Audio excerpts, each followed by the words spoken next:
Hello everyone, आप सभी का स्वागत है हमारे YouTube channel your English teacher पर।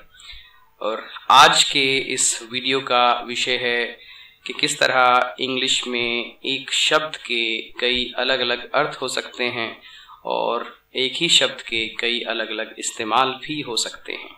जैसे एक शब्द होता है बीट, जिसका मतलब पीटना भी होता है और जिसका मतलब हराना भी होता है। एक शब्द होता है शिप, इसका मतलब जहाज भी होता है और इसका मतलब सामान भेजना भी होता है। एक शब्द है एडवोकेट, जिसका मतलब वकील भी होता है और वकालत करना भी होता है। कुक एक शब्द है जिसका मतलब खाना पकाना भी होता है और खाना पकाने वाला भी होता है। अक्सर बच्चे इस तरह की कंफ्यूजन मेरे साथ शेयर करते हैं कि सर हैव का हमने ये इस्तेमाल सीखा था, लेकिन हैव तो यहाँ इस तरीके से भी इस्तेमाल हो रहा है। इसी तरह डू का हमने इस्तेमाल हेल्पिंग वर्ब की तरह सीखा था, लेकिन डू तो यहाँ किसी और तरीके से इस्तेमाल हो रहा है।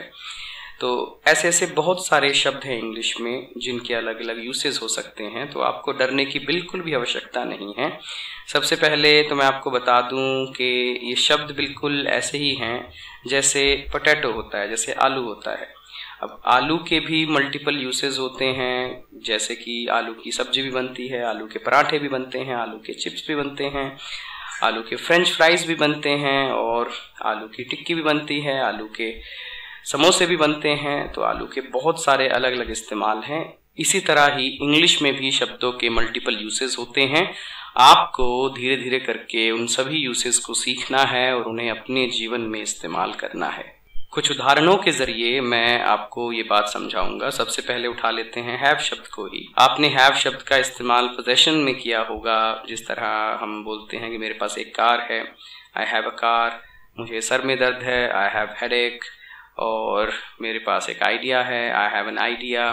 तो ये वाली ग्रामर कॉमनली बच्चे सीख जाते हैं और काफ़ी इस्तेमाल भी करते हैं।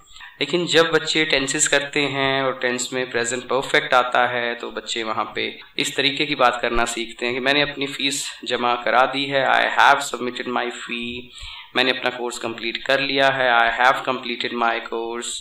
और मुझे अगर कहना हो कि मैं ये फिल्म पहले काफ़ी बार देख चुका हूँ, तो हम ये कहेंगे कि I have seen this movie many a times in past. अभी तक मैंने आपको हैव के दो यूसेस बताए हैं, अब मैं आपको तीसरे यूज पर लेकर जाता हूँ। हैव कई बार टेक के रिप्लेसमेंट की तरह भी यूज होता है। उदाहरण के लिए आई टेक टी, तो हम आई हैव टी भी बोल सकते हैं। आई हैव टेकन ब्रेकफास्ट, तो I have had my breakfast. और ये सेंटेंस काफ़ी कंफ्यूज करता है स्टूडेंट्स को। कई बार आप इस तरीके का सेंटेंस भी सुनेंगे, जैसे could I have your name, could I have your address. तो ऐसे में बच्चे और कंफ्यूज हो जाते हैं कि ये किस तरह का यूसेज है। तो ये सभी उदाहरणों से मैं आपको समझा रहा था कि ये सभी हैव के एप्लीकेशंस हैं और इसमें कोई रॉकेट साइंस नहीं है। धीरे धीरे करके आप ये 4-5 एप्लीकेशन आसानी से सीख सकते हैं और अपनी स्पीकिंग और राइटिंग में इस्तेमाल कर सकते हैं। अब उठाते हैं हम डू शब्द को। सभी डू को एक वर्ब की तरह जानते हैं और एक हेल्पिंग वर्ब की तरह जानते हैं, लेकिन फिर भी कई बार बच्चे कन्फ्यूज हो जाते हैं इस चीज़ में।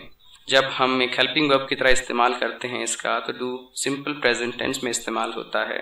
जैसे कि हमें बोलना हो कि मैं भगवान में विश्वास नहीं करता, I do not believe in God. और मैं सुबह मॉर्निंग वॉक पे नहीं जाता, I don't go to morning walk.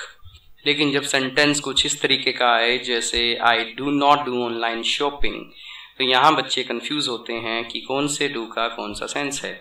कि हाँ, यहाँ जो पहला डू है वो एक हेल्पिंग वर्ब का काम कर रहा है, जो कि प्रेजेंट सिंपल टेंस में इस्तेमाल होता है।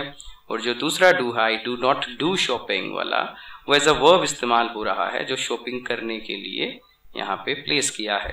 इसी तरह तकरीबन सभी मोडल्स जितने भी होते हैं, जिन्हें मॉडल वर्ब भी बोलते हैं, जैसे shall, should, can, could, may, might, will, would.